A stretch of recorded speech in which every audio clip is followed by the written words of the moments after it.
Assalamualaikum warahmatullahi wabarakatuh. Topik kali ini yang akan disampaikan oleh guru kita ialah beberapa pertanyaan dari teman ateis.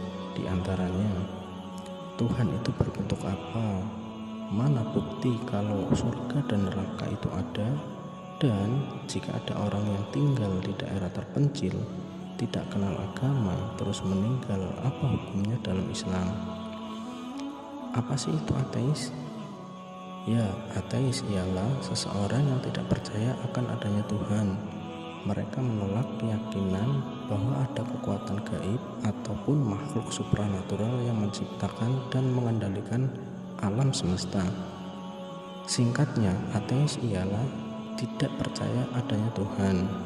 Mari kita saksikan sama-sama jawaban dari guru kita, yaitu Ustadz Khalid Basalamah. Alhamdulillah wassalatu wassalamu ala Rasulillah.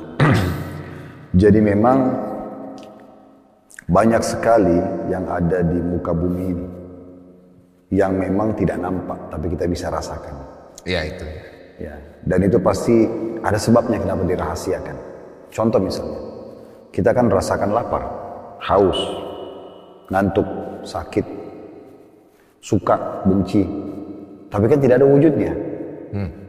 Tapi kan kita bisa rasakan keberadaannya. Betul. Kita bisa rasakan lapar itu. Kita bisa rasakan haus itu, capek itu, sakit itu, ngantuk itu, suka itu, benci itu. Semua kita bisa rasakan. Dari ini memang pasti ada satu rahasia kenapa dia tidak diwujudkan. Karena memang cukup dengan merasakannya, orang udah tahu. Dia nggak butuh lihat wujudnya untuk mengatakan, oh nanti kalau nampak wujudnya lapar itu baru saya akan mengatakan diri saya lapar. Kan nggak perlu. Dia udah secara alami, oh ya ini lapar, bahasa Indonesianya lapar, bahasa Inggrisnya ini, bahasa Arabnya ini. Solusinya mengarah ke makan dan tidak bisa diganti ke yang lain. Nah, dengan adanya lapar itu, dengan adanya diri kita juga, dengan adanya solusinya harus makan tidak bisa kepada yang lain. Nggak bisa orang kalau lapar tidur, pasti bangun lapar lagi. Atau dia mandi, tetap aja lapar tidak hilang. Harus makan, berarti kan ada satu sistem yang mengatur itu. Nah sistem ini dah diatur oleh Sang Tuhan Allah gitu. Kalau secara agama, kalau dalam Islam memang diyakini wujudnya Allah yang maha sempurna itu akan nampak secara sempurna itu di surga. Di surga. Oh begitu diyakini. Jadi memang di dunia ini tidak dinampakkan kepada kita, tapi banyak bukti-bukti kalau dia ada. Seperti pergantian siang malam, turunnya hujan, populasi manusia, populasi hewan-hewan, tumbuh-tumbuhan. Semua ini pergantian musim, buah-buahan, dan segala macam itu pasti menunjukkan ada satu sistem yang sangat baik. Bahkan di diri kita sendiri misalnya, fungsi mata melihat, telinga mendengar, hidung menghirup, bibir mengucap, lidah mengecap, misalnya tangan menjamah, kaki melangkah. Ini kan ada bentuknya dan ada sistemnya. Dan kita tidak bisa alihkan sistem. Tidak bisa misalnya kita makan melalui kuping. Nggak bisa kita misalnya bernafas melalui mata. Memang ada, berarti kan ada yang mengatur. Ada fungsi. Ya, dan ada pengaturan ini kan tidak mungkin kalau tidak ada yang mengaturnya. Nah itulah mengerucut kepada Tuhan tadi. Iya. Nah kalau kita hubungkan dengan agama, memang dalam Islam itu Allah Subhanahu Wa Taala menjadikan nikmat terbesar di surga nanti melihat wajahnya dan zatnya yang maha sempurna. Oleh karena itu orang dalam Islam berkeyakinan kalau orang yang masuk ke neraka dia tidak akan lihat wujudnya Allah. Dia hanya nanti melihat, kata Nabi Muhammad SAW, nanti kalian akan dibangkitkan di mahsyar pada hari kiamat. Kalian akan melihat Tuhan kalian dalam bentuk cahaya yang sangat terang seperti bulan purnama. Oh. Itu di mahsyar, jadi dibangkitkan nanti untuk ditanya, ditimbang amal baik, amal buruk itu nanti Allah datang dengan para malaikat tapi masih dalam bentuk cahaya yang terang. Belum bisa dilihat wujud aslinya. Jadi nanti itu Allah begitu. Nanti dari kata Nabi Muhammad SAW, kalian akan berbicara dengan Tuhan kalian berdua tanpa ada penterjemah. Kenapa kau buat ini? Kenapa kau tidak buat ini? Ya, kenapa kau pungkiri ini? Begitu. Ya. Sampai nanti hamba itu akan mengakui, oh ya memang saya salah, oh ya memang saya lakukan. Nah, gitu. Seperti itu. Nah, lanjutannya adalah nanti kalau sudah masuk ke dalam surga, maka Allah akan bertanya kepada ahli surga, apakah sudah cukup nikmat yang saya berikan kepada kalian? Maka mereka serentak mengatakan, kami mau nikmat apa lagi setelah engkau selamatkan kami dari neraka. Karena mereka sudah lihat neraka pada saat itu. Api yang berkobar-kobar dengan historinya, teriakannya orang segala macam. Karena orang kalau mau ke surga itu harus lewat di atas neraka. Sehingga dia lihat. Dan kami masuk ke dalam surga. dayang-dayang, permadani, istana, kehidupan yang abadi. Dan dalam hadis Nabi Muhammad SAW itu sudah dirincikan semua dari tanahnya, pintu gerbangnya, pohon-pohonnya, bidadari dan bidadaranya, semuanya lengkap, pakaian-pakaiannya. Jadi mereka merasakan nikmat yang luar biasa. Maka pada saat itu kata Nabi Muhammad SAW, Allah pertama kali mengangkat hijab pembatas. Nah di saat itulah pertama kali mereka lihat wujud aslinya Allah, dan serentak semua ahli surga akan mengatakan pada saat itu tidak ada yang mengalahkan nikmat melihat wajahmu yang mulia. Maka Allah menampakkan dirinya di pagi dan sore hari sebagai nikmat terbesar bagi ahli surga. Oh, aku mau nanya, Ustaz, mohon maaf, kalau di kisah Nabi Muhammad ada nggak Nabi pernah melihat langsung wujudnya Allah? Belum. Semua nabi-nabi belum ada yang lihat wujud Allah. Makanya dalam Al-Quran digambarkan waktu Nabi Musa alaihissalam berkata, ya, ini daerah Tursina di Mesir, Rabbi arini anzur ilaik, wahai Tuhanku izinkan aku melihat. Maka digambarkan dalam Al-Quran tentang Nabi Musa, Allah mengatakan, lan tarani walakin unzur ilal jabal. Kau tidak akan bisa melihatku, tapi lihatlah ke gunung-gunung yang ada di sekitarmu. Di Tursina banyak gunung-gunung batu. Fa in istaqarra, kalau dia tetap di tempatnya, fasawfa tarani, kau akan melihatku. Maka falamma tajarra min jabal, pada saat Tuhannya Musa baru saja belum datang gitu, baru untuk mau menampakkan diri di gunung itu, ja'alahu dakka, semuanya gunung itu hancur lebur. Wa kharra Musa sa'iqa, Musa pada saat itu pun pingsan. Nah waktu Musa bangun, kata Allah SWT dalam Al-Quran, maka dia mengatakan aku beriman kepadamu. Berarti kalau secara wujud tidak akan bisa mereka melihat itu udah menjadi sebuah aturannya ibaratnya. Jadi itu akan menjadi sebuah kenikmatan pada saat mereka nanti di surga. Betul. Nah ada yang bertanya dari ateis, mana bukti kalau surga dan neraka itu ada? Karena secara cara berpikir mereka, kalau orang udah mati itu ya udah nggak ada apa-apa gitu kan. Maksudnya siapa ada orang yang pernah balik dari kematian terus bilang, oh ini ada surga dan neraka gitu. Nah Itu mirip dengan bagaimana dia dari awal bisa tiba ada di muka bumi. Dari mana dia asalnya? Kalau dia bilang, oh dari sperma ayah saya, ke sperma ayahnya dari mana? Terus begitu, dari mana asalnya? Itu kan akan terus dia bertanya dari mananya. Betul. Itu harus dijawab dulu, baru kemudian terjawab ini. Karena memang sebagaimana dia ada di sini, maka begitu juga nanti bukan mustahil dia ada di sana. Kan begitu, sebagaimana manusia ada di muka bumi ini, maka bukan mustahil juga mereka akan dibangkitkan nanti. Ya. Jadi sebagaimana ada juga akan ada di sana, itu bukan mustahil. Nah, seperti itu kalau secara rasional. Iya betul. Jadi sangat tidak tertolak untuk adanya kebangkitan itu. Karena kalau teman-teman ateis ini kita gunakan dalil agama, maka belum tentu mereka bisa menerima. Karena kalau kita bicara tentang agama Islam misalnya, maka Islam hanya mengatakan bahwasanya memang sebagaimana kalian dilahirkan di muka bumi ini, kan ceritanya panjang. Nabi Adam diciptakan dari tanah, kemudian dimasukkan ke dalam surga bersama istrinya Hawa, diceritakan begitu dalam Al-Quran. Kemudian iblis menggodanya, akhirnya diturunkan ke bumi, mulai ada dengan keturunannya berkembang di muka bumi ini sampai nanti batas waktu kiamat terjadi. Nah pada saat kiamat terjadi, semuanya dibangkitkan di mana mahsyar, dipertanggungjawabkan semua perbuatan-perbuatan mereka, baik atau buruknya. Karena kalau tidak ada kehidupan akhirat ini dan akhirnya ada balasan surga bagi yang patuh, neraka bagi yang durhaka, ini berarti tidak akan ada tolok ukur mana baik mana buruk, atau balasannya apa kalau saya berbuat baik. Contoh misalnya, saya memberikan makan kepada 30 tetangga saya. Oke lah, orang mungkin mengatakan, oh si Khalid itu baik ya. Tapi kan saya belum mendapat balasan 30 porsi makan ini kan. Nah ini nanti akan diberikan balasan di sana. Itulah yang membuat orang yakin tentang adanya hari kebangkitan, hari kiamat, karena akan diterima balasan itu. Dan dalam Al-Quran digambarkan siapa yang berbuat seperti biji sawi dari kebaikan akan diperlihatkan dan diberikan balasannya. Siapa yang berbuat biji sawi dari keburukan akan diperlihatkan dan diberikan hukumannya. Nah, seperti itu. Tapi kalau secara rasional, ya sebagaimana mereka ada di muka bumi ini, maka akan ada juga di akhirat sana. Jadi bukan mustahil dia lahir di sini, dia juga akan dibangkitkan di sana. Makanya pernah ada satu orang tokoh Quraisy, dia datang kepada Nabi Muhammad SAW di Mekah. Dia sengaja mengambil tulang unta yang sudah lama, udah puluhan tahun dikubur, dikorek sama dia dari tanah, terus ditumbuk sampai hancur. Kemudian dia bawa ke hadapan Nabi Muhammad, lalu dia melempar, lalu dia mengatakan, Man yuhyil idhama wa hiya ramim. Hai Muhammad, siapa yang bisa hidupkan kembali tulang-tulang unta yang sudah saya hancurkan dan sudah rapuh ini. Maka Allah menjawab dalam Al-Quran, Qul yuhyiyal ladzi ansha'a wa lam yatruhu bi kulli khalqin alim. Katakan hai Muhammad, yang akan menghidupkan kembali itu adalah yang telah menciptakannya pertama kali. Dari mana asalnya? Maka sebagaimana dia dulu pertama lahir unta ini, maka juga nanti dibangkitkan sama.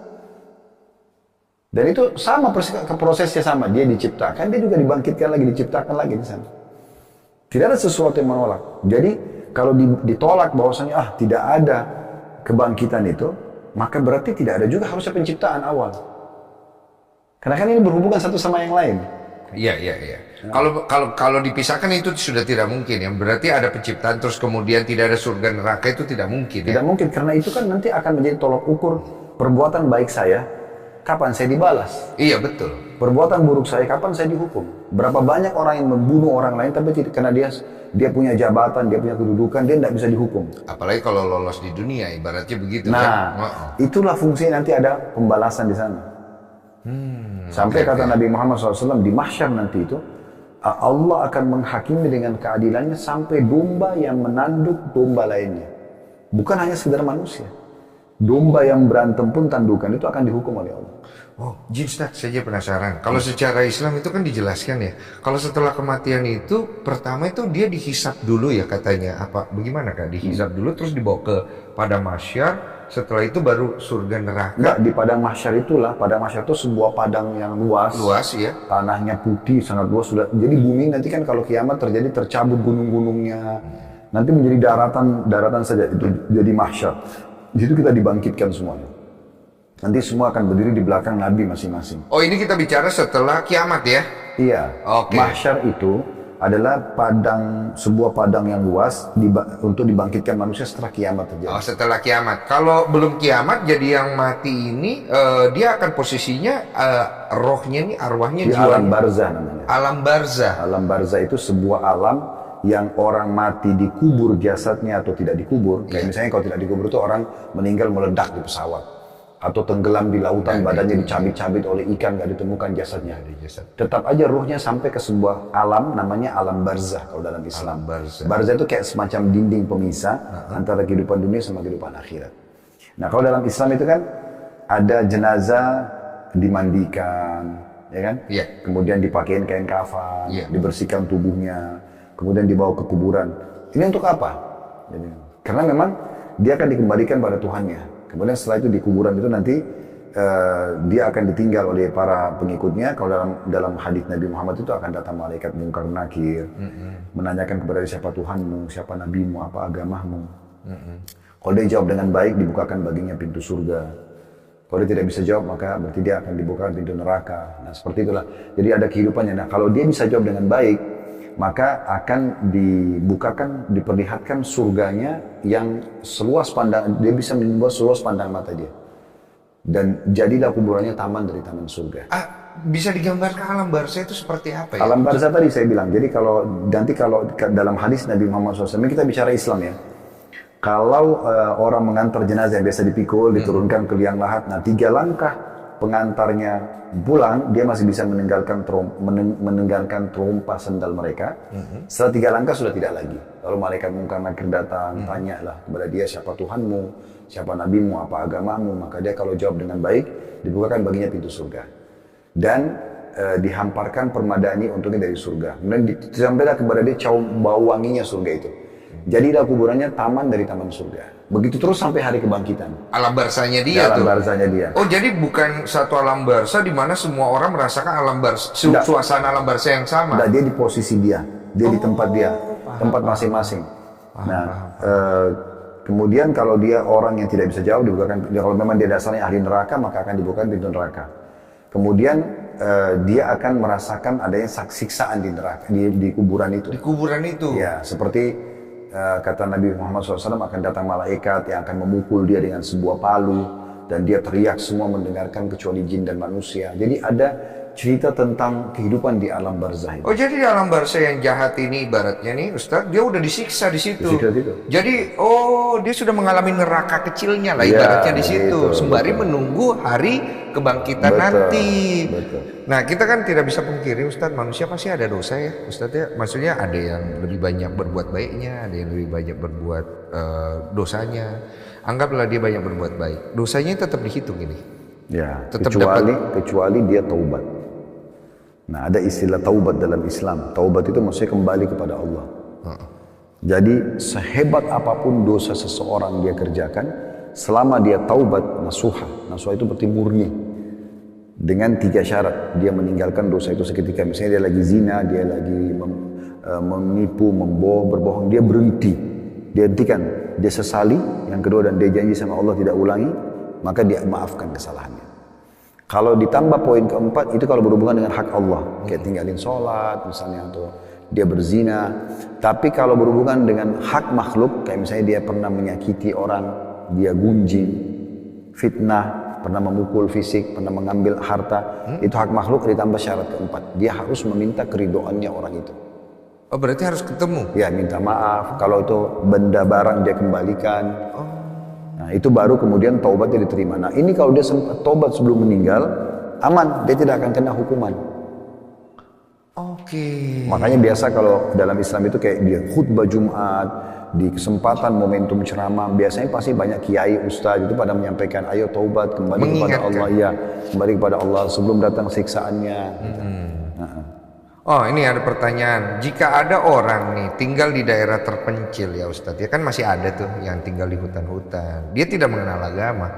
Jangankan agama Islam, mungkin agama lain pun dia tidak tahu. Yang dia tahu kan cuman mungkin tradisi ya. Tradisi. Terus kemudian dia meninggal nih Ustadz.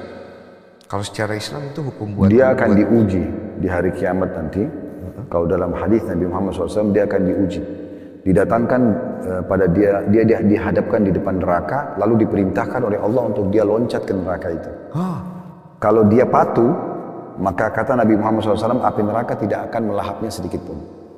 Tapi kalau dia tidak patuh, dia tidak mau, berarti memang dasarnya orang yang patuh tadi itu, kalaupun di dunia sampai kepadanya informasi, pasti dia akan patuh.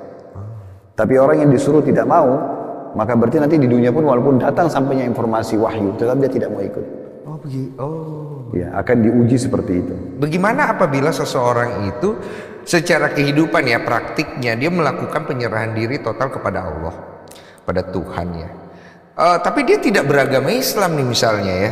Hukumnya kalau dari Islamnya bagaimana itu Ustadz ya? Ya harusnya ya, kalau sebagai seorang muslim, kita orang muslim itu akan meyakini di saat orang itu betul dia mengikuti fitrahnya. Saya dia melakukan perbuatan sebenarnya itu dalam hukum Allah itu baik. Itu pasti akan ada sinyal hidayah kepada dia. Ada sinyal hidayah. Pasti akan ada petunjuk-petunjuk buat dia mimpi lah, dia coba cenderung, dia ini dan itu tuh pasti ada.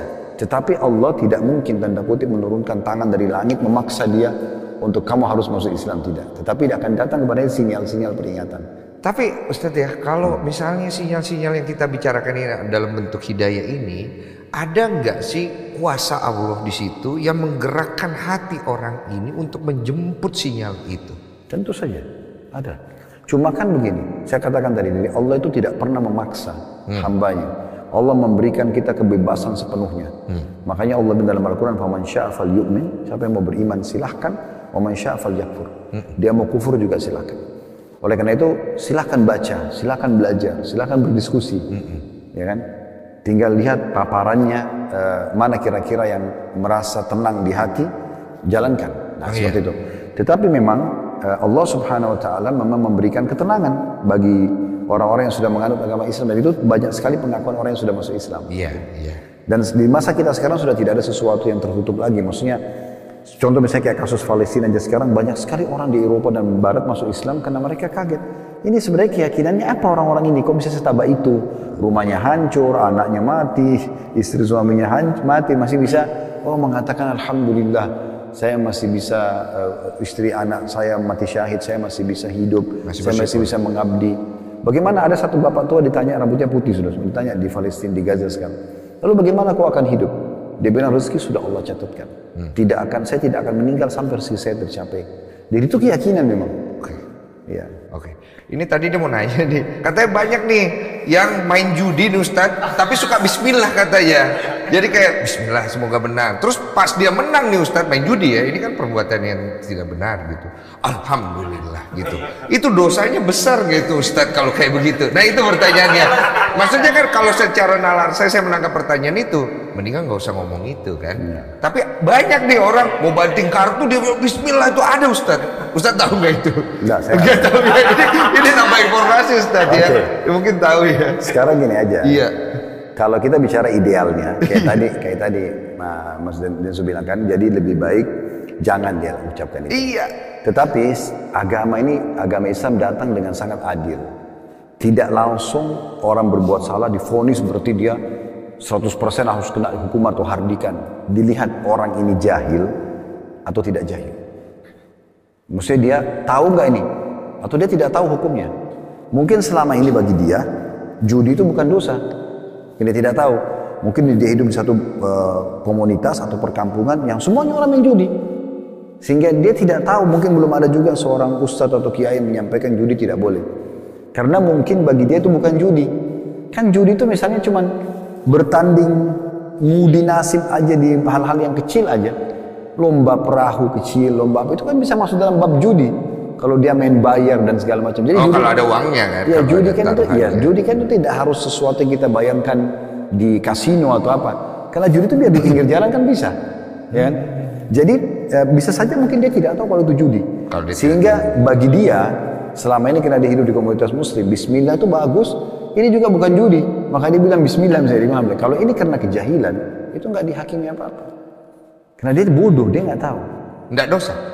Loh, kan dia tidak tahu. Kalau dia tahu misalnya Ustaz, itu kalau dia tahu ini judi salah kan, mungkin dia karena terlalu senang, bersyukur. Nggak bisa. Nggak boleh ya. Dosa. Itu sama saja judi, sama persis dengan kalau dia dapat perempuan nakal, lalu dia gaulin, dia bilang alhamdulillah saya dapat ini. Kan tidak boleh karena perzinahan kan. Oh iya, itu. Sama judi, sama dengan orang dapat minuman keras, kemudian dia katakan alhamdulillah. Kan dalam Islam tidak boleh. Dosa besar. Masuk dosa. Tapi besar tidak. Kalau untuk besarnya itu gini, untuk membedakan dosa kecil dan dosa besar dalam Islam, kalau dosa besar harus ada ancaman dalam syariat, laknat, ya murkahnya Allah, neraka, segala macam gitu. Nah kalau orang seperti ini masih bisa masuk ke dosa kecil, bisa masuk dosa besar. Jadi masih relatif. Kadang-kadang kalau dia memang mengatakan alhamdulillah dengan niat mengolok-olok agama, nah itu dosa besar. Ya saya tangkap ini Ustadz, ya mohon maaf ya. Dia tahu judi itu salah, tapi menangnya ini benar katanya. Jadi dia alhamdulillah karena menang, ngerti kan maksudnya ya kan? Jadi dia tahu judinya salah, dia menganggap menangnya itu sebagai rezeki gitu loh. Kalau dia kalah bagaimana? Ya sial, dia anggap sial. Nggak, alhamdulillah. Nggak ada dia, nggak ada alhamdulillah kalau itu. Berarti karena kalau judi itu biasanya dari 10 atau 20 kali satu menang 19 saya kalah. Iya memang iya. Yang menang 19 bandar biasanya. Kemarin saya pernah bahas di sini. Pertanyaan lagi. Oh nih. Ini sering terjadi di masyarakat. Jadi menggunakan kata kafir untuk dijadikan sebagai kata untuk membuli. Ini kasus individual lagi nih. Oh, masuk individual ini kasusistik. Jadi kita jangan bawa-bawa agama di situ. Oh, enggak masuk di situ. Karena saya sangat yakin ini karena masalah dia pribadi. Oke. Islam tidak pernah menggunakan mengajarkan penganutnya untuk mengucapkan seperti itu hina-hina. Kamu kafir, kamu begini gitu-gitu. Okay. Tapi istilah kafir digunakan rivalnya beriman. Kan begitu. Sekarang ini beriman. Kalau tidak beriman apa? Ya kafir kalau di istilahnya. Kalau di Islam itu. Ya. Jadi rivalnya, ini kenyang, ini lapar. Ya, ini muda, ini tua. Nah gitu, beriman, kafir. Jadi sebenarnya jangan selalu ditarik kepada negatifnya. Karena ini julukan bagi orang yang belum beriman, kan gitu. Tapi kalau ditunjuk-tunjuk begitu lah, itu kan emosi juga. Itulah kasus individual dia. Iya. Itu tidak boleh dipukul rata semuanya. Mirip kalau kita katakan misalnya seorang Nasrani menunjuk seorang Muslim, lu kafir, kan sama. Fasik kalau mereka bilang fasik ya. Harusnya tidak boleh, kan kita juga tidak boleh. Nah sama juga seperti itu. Oke, jelas ya. Nggak boleh gitu loh. Itu istilah kata, jangan dipakai untuk nunjuk-nunjuk orang gitu. Jadi tulang kata. Oh, pertanyaan dari jemaah. Ada pertanyaan jemaah. Silakan. Islam meyakini nggak sih kalau alien itu ada kan? Ini pertanyaan ateis juga ini. Jadi ateis itu mereka kan percaya secara saintifik katanya. Saintifik itu kan mempercayai bahwa ada kehidupan di luar kehidupan yang ada di bumi ya. Nah, mereka menyebutnya alien. Kalau dalam Islam, apakah ada kondisi-kondisi menyatakan bahwa memang ada nih kehidupan di luar bumi ya? Selain malaikat atau jin begitu. Enggak, kalau malaikat iya. Penghuni langit dalam Islam semuanya malaikat. Itu langit kita bicara di luar bumi. Iya. Kan mulai dari langit ini kan sudah, ini kan kita katakan langit. Cuma dalam Islam diyakini langit pertama, kedua, ketiga sampai langit ketujuh. Yang kita kalau keluar ke di jalan raya kita lihat ke atas ini kan langit yang kita lihat. Nah, langit semua ini penghuni dalam Islam adalah para malaikat. Mereka memenuhi langit itu. Dalam sebuah hadis kata Nabi SAW waktu saya sedang di-mi'rajkan ke langit dalam kisah Isra dan Mi'raj perjalanan malam hari untuk menerima perintah sholat 5 waktu, beliau mengatakan saya tidak melewati ukuran 4 jari manusia di langit kecuali ada malaikat yang sedang sujud atau rukuk. Dan di langit ketujuh ada satu rumah namanya Baitul Ma'mur. Baitul Ma'mur itu mirip kalau keyakinan umat Islam seperti Ka'bah di Mekah. Setiap hari ada 70.000 malaikat yang tawaf, pergi tidak akan pernah kembali lagi. Tawaf itu memutari, mengelilingi. Dan memang malaikat itu jumlahnya jauh lebih banyak daripada manusia, jauh lebih banyak. Karena manusia itu didampingi oleh 3 malaikat, pencatat amal baik kanan, pencatat amal buruk sebelah kiri, dan ada malaikat hafal, penjaga. Jadi yang kayak misalnya kita tiba-tiba mau jatuh nggak jadi, ada aja malaikat, kecuali memang takdirnya Allah sedang uji dia, maka dia akan kena. Kalau tidak, malaikat itu akan melindungi dia. Dan semua bisikan-bisikan baik, maka dari malaikat. Semua bisikan-bisikan buruk dari syaitan. Dua-duanya tidak nampak kan? Nah ini yang ada disebutkan dalam hadis-hadis tentang masalah malaikat penghuni langit.